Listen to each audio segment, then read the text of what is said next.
Kuasa-Mu terlebih besar, Tuhanku terlebih besar.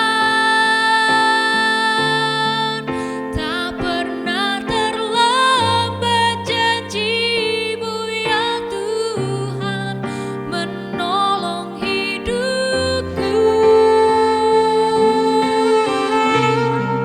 Kuasa-Mu terlebih besar, Tuhanku terlebih besar. Tak pernah terlambat janji-Mu ya Tuhan, pulihkan hidupku.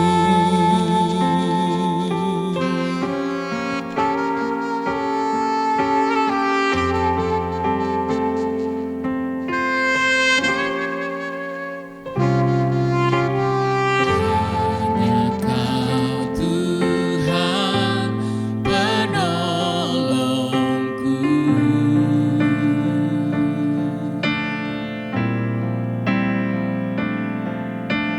yang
Shalom, Bapak, Ibu, Saudara-saudari.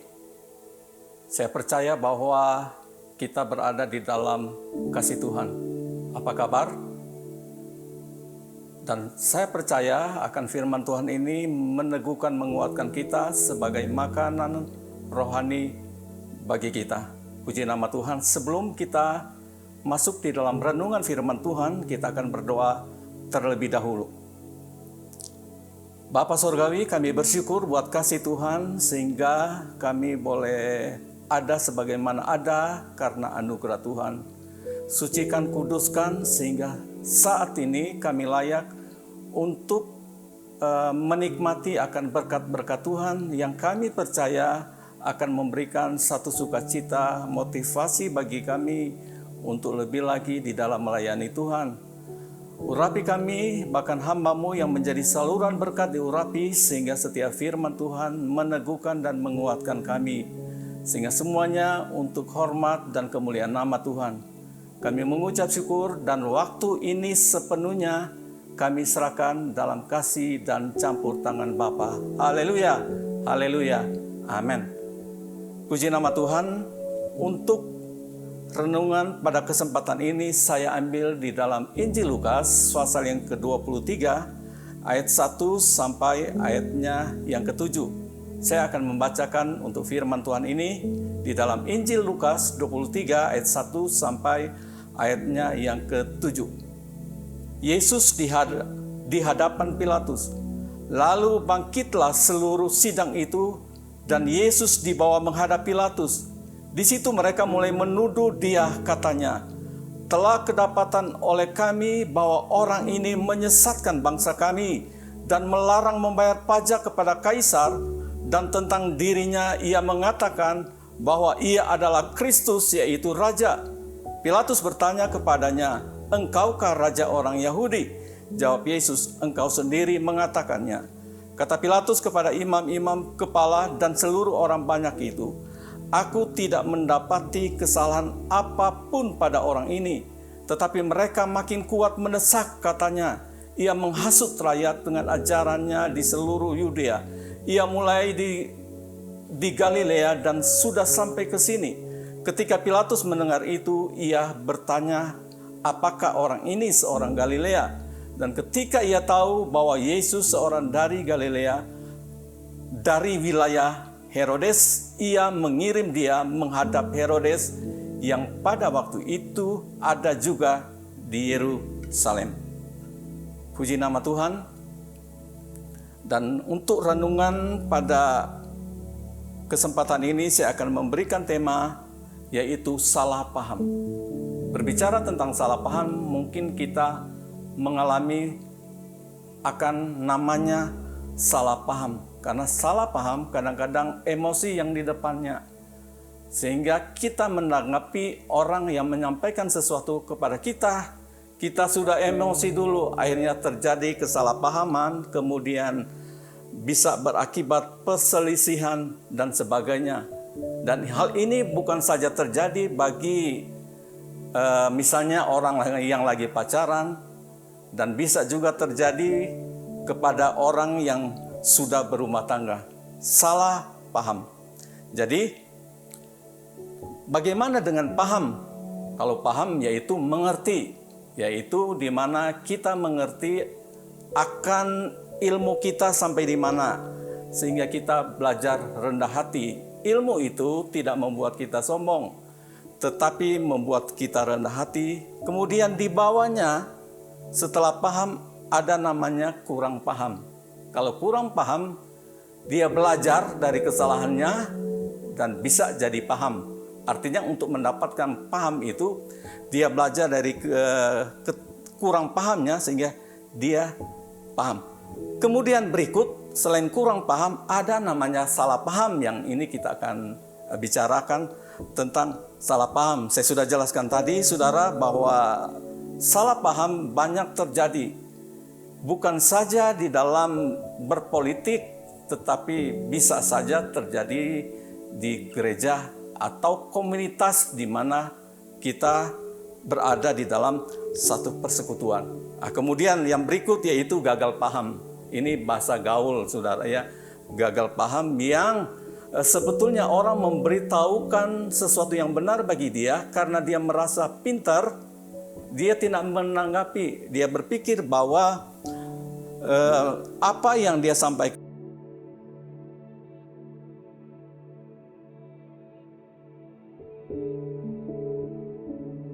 yang mengusulkan sesuatu atau pendapat, itu namanya gagal paham. Jadi mungkin kita banyak dengar di sini tentang gagal paham. Nah, kita masuk saudara pada penyalipan Yesus. Berbicara tentang penyalipan Yesus, kita akan bertemu dengan tokoh yang namanya Pontius Pilatus. Ini sudah sangat dikenal dan populer, apalagi kalau gereja-gereja membuat drama tentang penyalipan Yesus akan muncul, yaitu Pontius Pilatus adalah orang Romawi.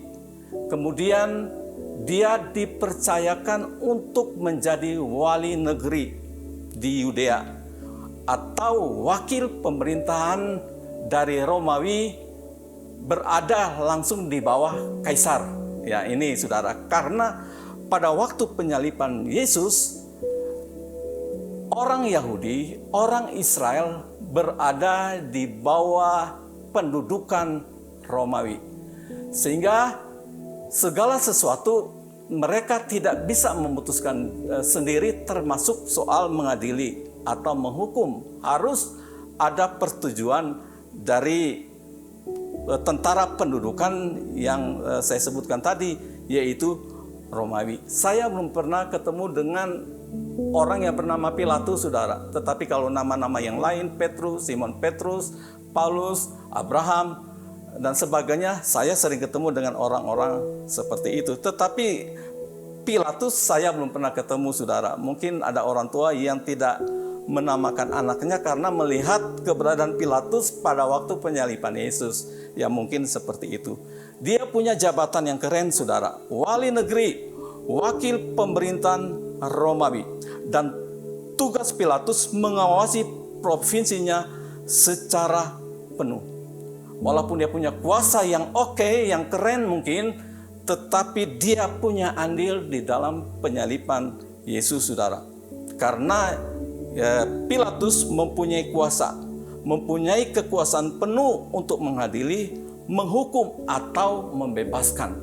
Makanya saudara yang kekasih dalam Tuhan, karena dia punya kuasa penuh, orang-orang Yahudi, ahli-ahli Taurat membawa Yesus kepada Pilatus. Jadi mereka, orang-orang Yahudi, menemukan lewat sidang agama, ya mungkin dulu saya pernah jelaskan namanya Sanhedrin, ya, terdiri dari ahli Taurat, terdiri dari tua-tua Yahudi, orang-orang Farisi, sudah menemukan kesalahan Yesus. Yesus layak dihukum mati. Itu pendapat mereka.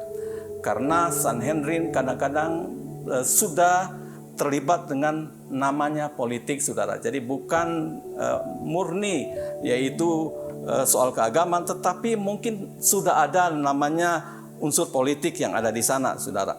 Jadi makanya mereka datang dan membawa Yesus kepada Pilatus, karena Pilatuslah yang mensahkan apakah Yesus itu dihukuman mati atau tidak. Artinya Pilatus punya otoritas, punya kuasa untuk membebaskan akan Yesus. Dan apakah Pilatus melakukan itu atau tidak, ya. Atau Pilatus dapat mengubah hukuman berat dari keputusan sidang agama atau saya sebut tadi yaitu Sanhedrin, ya. Kemudian kekuasaan Pilatus luar biasa di sini, bahwa Pilatus mengangkat para imam. Jadi dia punya pengaruh walaupun mereka adalah orang Romawi, dan Pilatus adalah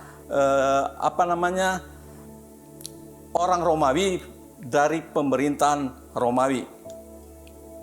Mereka membawa Yesus kepada Pilatus dengan harapan supaya Pilatus dapat mensahkan atau menjatuhkan hukuman mati kepada Yesus. Kita lihat di sini bahwa Selain dia punya kuasa, Pilatus punya kekuatan militer. Ya, dia memegang tentara pendudukan dan punya pasukan kavaleri dan punya pasukan infanteri. Pasukan kavaleri yaitu pasukan berkuda. Ya, jadi sekarang pasukan kavaleri adalah pasukan yang bukan lagi mungkin kuda, tetapi tank-tank lapis baja. Ya, itu namanya pasukan kavaleri. Kalau pasukan infanteri yaitu pasukan berjalan kaki dan menggunakan senjata ringan. Dan pasukan infanteri ini adalah pasukan yang mampu berperang jarak pendek. Jadi di balik kekuasaan dari Pilatus ini, dia punya kekuatan yang luar biasa dan dia punya pengaruh. Makanya di awal saya sampaikan tadi itu dia punya kekuasaan yang besar sehingga dia berpengaruh kepada orang Yahudi. Ya, tetapi kita melihat di sini bahwa Yesus pada waktu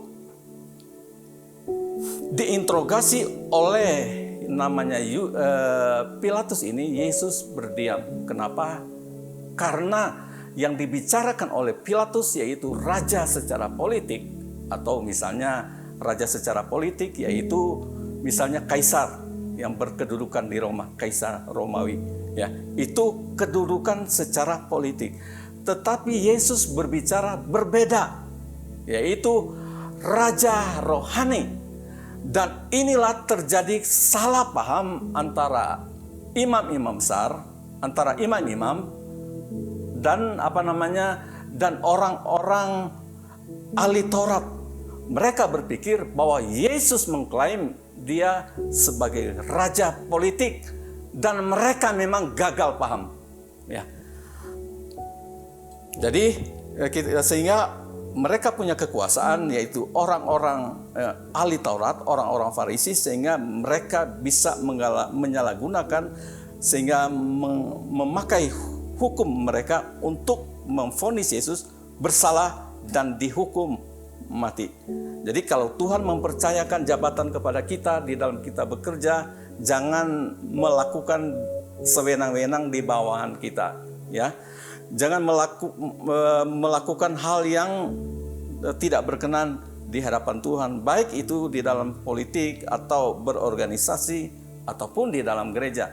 Jadi penting artinya kita belajar kepada Yesus, karena Yesus mengorganisasi murid-muridnya itu dengan cara kasih, saudara. Jadi kalau kita mempelajari tentang kasih, belajar kepada Yesus. Rendah hati, belajar kepada Yesus. Pada waktu Simon Petrus menyangkal Tuhan, apakah pada waktu pertemuan setelah kebangkitan Yesus menekan Petrus? Tidak, tetapi Yesus mengatakan, "Hai Simon Petrus, apakah engkau mengasihi aku?" Sampai 3 kali bertanya. Yesus tidak mengungkit-ungkit kesalahan Simon Petrus. Dia berbicara sekarang Petrus mengasihi Tuhan atau tidak. Jadi cara kepemimpinan Yesus yaitu dengan kasih. Jadi kalau Tuhan mempercayakan posisi yang baik kepada kita, perlakukan bawahan kita dengan penuh kasih. Kita melihat ada beberapa kelemahan Pilatus di sini, yaitu pertama, dia mengamankan posisinya sebagai wali negeri. Ya. Kenapa saudara dia mengamankan posisinya sebagai wali negeri? Supaya demo-demo dari orang-orang Yahudi, supaya Yesus dihukum mati tidak sampai ke kaisar. Mungkin seperti itu. Sehingga dia mengamankan posisinya, sehingga harus ada korban. Dan korban itu adalah Yesus. Dan dia aman. Dia sebagai wali negeri Yudea, saudara. Tetapi hal itu tidak berkenan kepada Tuhan kalau kita melakukan sesuatu yang tidak benar kepada sesama kita, dalam pelayanan kita, dalam pekerjaan kita. Apakah hati kita penuh damai sejahtera? Ada damai sejahtera atau tidak? Jadi saudara, makanya Tuhan memberikan hati nurani bagi kita untuk menegur kita kalau kita melakukan hal yang tidak benar. Ada Roh Kudus bagi kita yang selalu mengingatkan kita kalau kita melakukan sewenang-wenangnya kepada mungkin anak buah kita atau di mana kita berada. Makanya penting ada kepekaan suara Roh Kudus dan ada kepekaan hati nurani kita sehingga kita berada di rel yang benar, yaitu memuliakan nama Tuhan. Makanya ada lagu mengatakan tadi, menyenangkanmu hanya itu kerinduanku. Jadi kalau Pilatus menyenangkan yaitu orang Yahudi, tetapi kita bukan menyenangkan manusia, tetapi kita menyenangkan Tuhan. Jadi kita melihat di sini salah paham orang Yahudi, ada saya mencatat di sini, yaitu pertama yaitu mereka menganggap Yesus menyesatkan rakyat dengan ajaran-ajarannya. Itu tuduhan mereka. Kenapa? Karena mereka salah paham. Jadi waktu mereka mendengarkan ajaran Yesus, mereka sudah emosi, sudah marah. Kenapa? Karena ada kebencian. Sehingga apa yang dimaksudkan dengan Yesus, dia anak Allah, dia Mesias, tidak didengar dan tidak dipelajari oleh orang-orang Yahudi atau ahli-ahli Taurat. Dan ini saya katakan mereka salah paham. Mereka akan jadi paham kalau mereka mau mengerti apa maksud Yesus, saudara. Dan akhirnya mereka menuduhkan ini namanya penyesatkan dan layak dibawa ke Pilatus untuk dihukum. Kemudian mereka menuduh Yesus melarang orang untuk membayar pajak. Jadi sebetulnya ajaran Yesus yaitu bayarlah kepada raja dan bayarlah kepada orang yang layak untuk menerima akan hal-hal itu, saudara. Jadi di sini adalah salah satu hal yang sensitif, yaitu soal pajak, karena orang Yahudi berada di bawah jajahan Romawi, sehingga orang Romawi menarik pajak kepada orang-orang Yahudi. Dan ini sangat memberatkan. Makanya para pemungut cukai tidak disukai oleh orang Yahudi karena mereka dianggap pendosa. Mereka mengambil pajak dari orang-orang Yahudi, saudara. Yang kedua, hal yang sensitif yang mereka tuduhkan kepada Yesus di dalam Lukas 23 ayat yang ke-23 ayat 1 dan 2 menyebut dirinya raja, saudara, ya. Dirinya raja. Saya sudah sampaikan di awal, raja yang dimaksud bukan raja secara politik, tetapi raja yang rohani. Karena Yesus kelak akan menjadi takhta, menduduki takhta Daud, saudara. Itu namanya raja rohani. Yesus akan menjadi raja di kedepannya, saudara, menduduki takhta Daud, karena Yesus adalah keturunan Daud dan firman itu akan digenapi pada waktu Yesus menduduki sebagai raja, menduduki takhta Daud. Dan ini yang dimaksudkan Yesus adalah raja rohani. Makanya tidak nyambung antara antara Pilatus dan Pilatus tidak nyambung. Kenapa? Karena selalu berpikir hal-hal yang sekarang, yaitu raja beneran, misalnya raja orang Yahudi. Tidak seperti itu.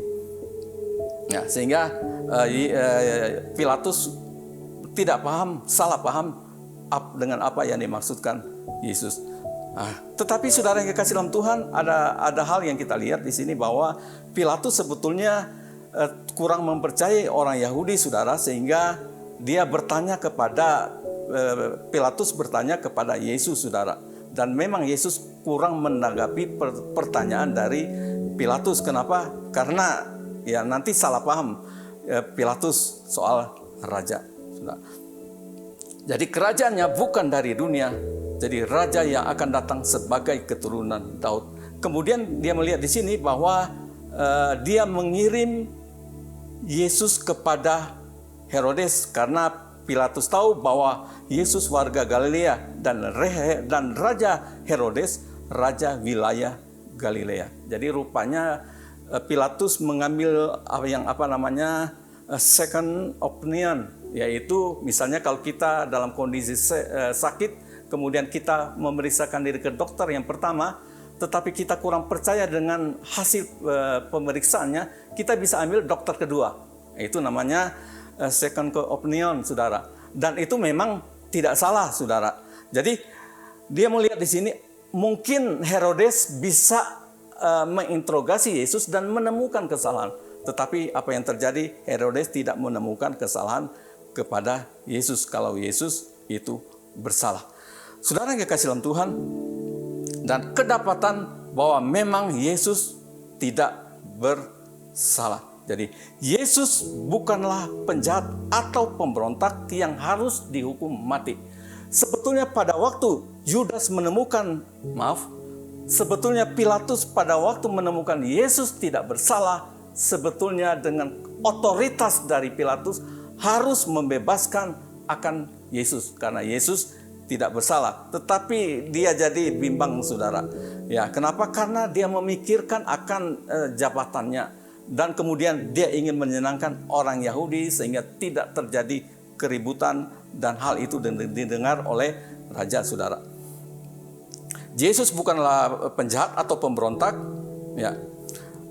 Tetapi dia adalah Mesias, saudara, dan hal itu tidak diterima oleh orang-orang Yahudi. Jadi kita mulai di sini, respon orang Yahudi marah. Ini namanya gagal paham, saudara. Jadi mereka berpendapat bahwa Yesus bersalah.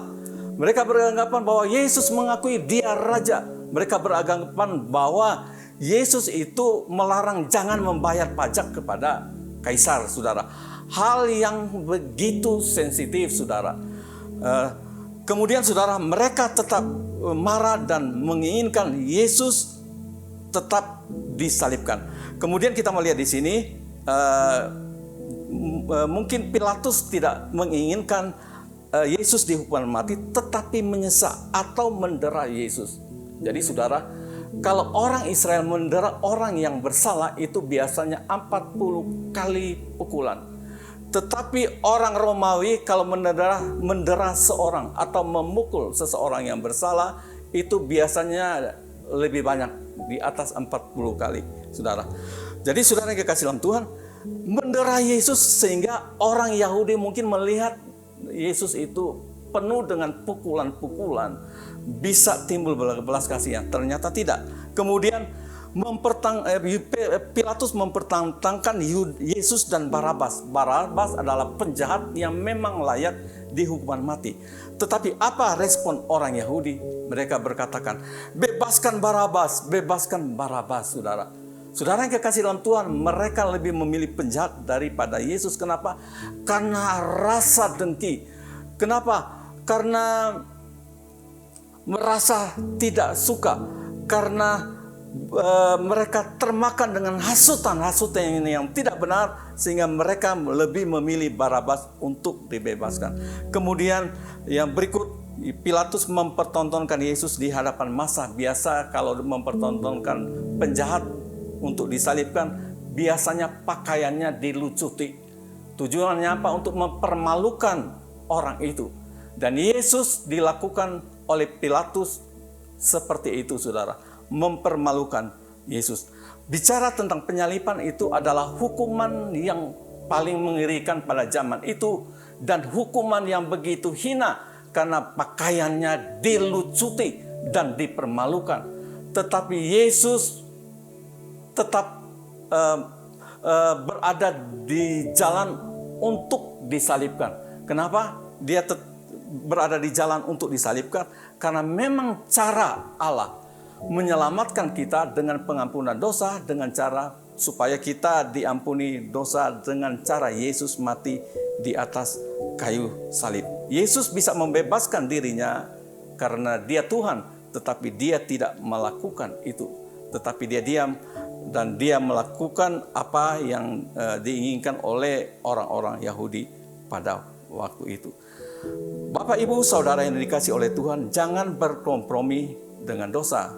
Sebagaimana Pilatus dan Herodes yang tadinya mereka tidak mungkin bermusuhan, tetapi sekarang mereka jadi teman. Kenapa? Karena ada Yesus yang berhasil mereka salibkan, saudara.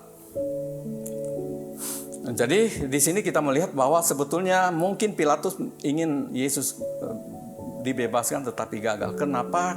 Karena di awal Pilatus sudah salah. Jadi pada waktu, saya ulangi di sini, pada waktu Yesus kedapatan tidak bersalah, sebetulnya seharusnya Yesus sudah dibebaskan. Ya. Kemudian berikut di sini, Pilatus menyerah demi kepentingan dirinya sendiri dan menyerah demi orang-orang Yahudi. Jadi kita melihat di sini bahwa Pilatus melakukan itu untuk kepentingan dirinya sendiri sehingga Yesus dijatuhi hukuman mati. Bapak, Ibu, Saudara yang kekasih dalam Tuhan, jadi kelihatan jabatannya aman, tetapi apakah hatinya damai sejahtera? Karena dia tahu bahwa Yesus tidak bersalah. Makanya dikatakan dalam firman Tuhan, Pilatus mencuci tangannya tanda tak bersalah. Jadi jangan kita kompromi dengan dosa. Adakah kita damai sejahtera kalau kita melakukan sesuatu yang tidak benar? Jadi dalam keberadaan kita, hidup kita, jangan salah paham, apalagi dalam berkomunitas, baik di dalam gereja atau di mana kita bekerja. Belajar kepada Yesus yang dasarnya penuh kasih dan rendah hati, saudara. Sehingga kalau kita punya kasih dan rendah hati, tidak mudah terjadinya kesalahpahaman. Saya suatu kali ketemu dengan seorang bapak, kemudian dia curhat kepada saya, dia katakan begini, Pak, saya sering bertengkar dengan istri saya, ya, karena beda suku, beda karakter, ya. Kalau suaminya bicaranya begitu lembut, tetapi istrinya nyentak-nyentak, ya. Jadi dia pikir kalau kasih sesuatu karena istrinya nyentak-nyentak ngomongnya, dia pikir marah, padahal hatinya tidak seperti itu. Terjadi pertengkaran, terjadi kesalahpahaman. Kemudian dia katakan, akhirnya saking diam saya marah, Pak, saya tonjok itu pintu. Nah, mungkin pintu terbuat dari triplek, karena pada waktu dia tonjok sekerasnya, dia katakan tangannya itu sampai masuk ke melobangi pintu kamarnya. Waduh, orangnya kecil tetapi tenaganya gede kalau dia marah, saudara. Kenapa terjadi kesalahpahaman? Akhirnya istrinya pulang. Ada lagu di tahun 80-an kalau saya tidak salah. Pulangkan saja aku pada ibuku atau ayahku. Nah, istrinya pulang, tetapi dia katakan, Pak, aku nggak mau panggil. Dan akhirnya istrinya juga datang sendiri, pulang sendiri. Dan mereka bisa akur, saudara. Kemudian di satu tempat ibadah, saya duduk bareng dengan dia. Kemudian dia baca SMS, dia senyum-senyum. Kemudian saya katakan, Pak, kok senyum-senyum? Saya dapat SMS dari istri saya. Kemudian, Pak, coba baca SMS dari istri saya. Saya baca begini, Papa, SMS dari istrinya kepada suaminya, Papa, sekarang waktunya sekarang waktunya minum obat. Wah, saya katakan, itu istrimu ternyata mencintaimu. Dia senyum-senyum saja, saudara. Iya, Pak, saya disuruh istri saya karena saya darah tinggi, saudara, ya, sehingga waktunya minum obat diingatin oleh istrinya. Jadi kadang-kadang kesalahpahaman itu bisa terjadi. Jadi saya ulangi, di dalam gereja, di mana kita bekerja, di mana komunitas kita, di rumah tangga, atau orang lagi berpacaran, terjadinya kesalahpahaman. Tetap ada kasih, rendah hati, sebagaimana Yesus berdoa, supaya dosa-dosa yang menyalibkan Yesus diampuni dosanya. Bapak, Ibu, Saudara yang kekasih dalam Tuhan, dan kita bersyukur dan berterima kasih, Yesus sudah mati di atas kayu salib, sehingga dosa-dosa kita diampuni. Jadi saudara yang kekasih dalam Tuhan, kita bukan di bawah murka Tuhan, tetapi setiap orang yang percaya sungguh-sungguh kepada Tuhan, yang terima Dia sebagai Tuhan dan Juru Selamat, kepastian keselamatan ada kepada orang yang benar-benar percaya kepada Tuhan. Dan kepastian keselamatan menjadi milik kita, sehingga kita tidak berkata, mudah-mudahan aku selamat, tetapi pasti kita selamat.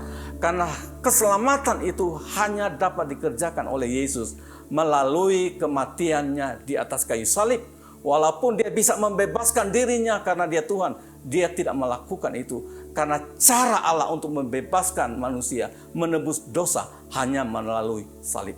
Dan saya percaya ini meneguhkan dan menguatkan kita dan memotivasi kita untuk tetap mengasihi Tuhan dan melayani Tuhan. Dan saya percaya firman Tuhan meneguhkan, menguatkan kita, sehingga kita adalah orang-orang yang pemenang dan orang-orang yang mengasihi Tuhan. Puji Tuhan, Tuhan Yesus memberkati. Kita berdoa. Bapa Surgawi, kami bersyukur untuk firman Tuhan meneguhkan, menguatkan kami. Berkati kami yang sudah menonton video ini, diberkati. Kami tidak tahu apa yang menjadi masalah kami, tetapi kami percaya bahwa Tuhan mengasihi kami semua. Terima kasih Tuhan sudah mati bagi kami, ganti dosa kami, sehingga kami ditebus oleh Tuhan. Beri kekuatan, kemampuan bagi kami, sehingga kami berada di rel yang benar, yaitu di jalan Tuhan.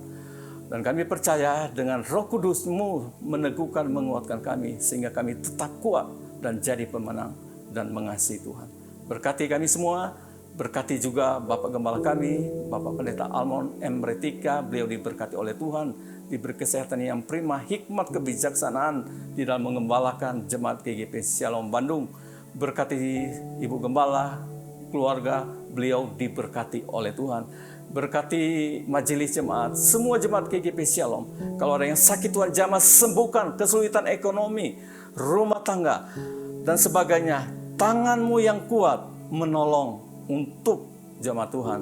Berkati juga jemaat yang sudah menonton video ini Tuhan. Tuhan yang memberkati, Tuhan yang tolong dan campur tangan. Sukacita, damai, sejahtera, berkat Tuhan dinyatakan. Nama Tuhan Yesus dipuji, dibesarkan. Berkati kami semua anak-anak muda yang sudah mengerjakan untuk video ini sampai editing, diberkati. Semua usaha pekerjaan, mahasiswa sebagai mahasiswa diberkati oleh Tuhan. Kami bersyukur dan menyerahkan semua dalam kasih dan campur tangan Bapa. Kami berdoa hanya di dalam nama Tuhan Yesus sebagai Tuhan dan Juru Selamat kami. Haleluya, haleluya, amin. Puji Tuhan. Tuhan Yesus memberkati. Kuasa-Mu terlebih besar, Tuhan-Mu terlebih besar,